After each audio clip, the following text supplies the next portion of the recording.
Kuwak na gobya-gobya.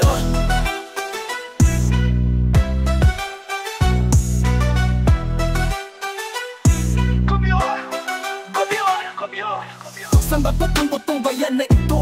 Nagbabayad ng buwis pero saan napupunta to? Puno ng pangako pero walang totoo, habang ang masa ay lalong nalulubog sa dulo. Pera ng bayan, nilulustayin nyo lang habang gutom ang bata sa lansangan. Sistemang bulok, kailan matitigil to?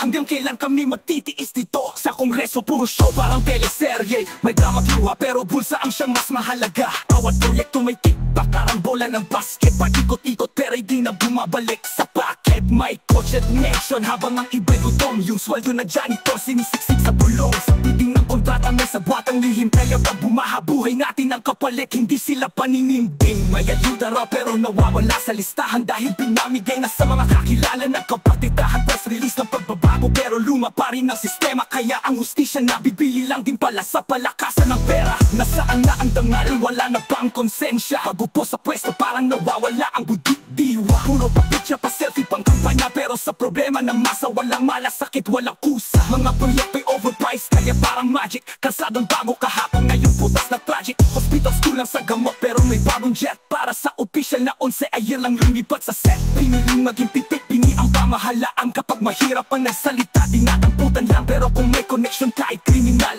walang kaso parang di sakop ng legal. Sistemang bulok, kailan matitigil to?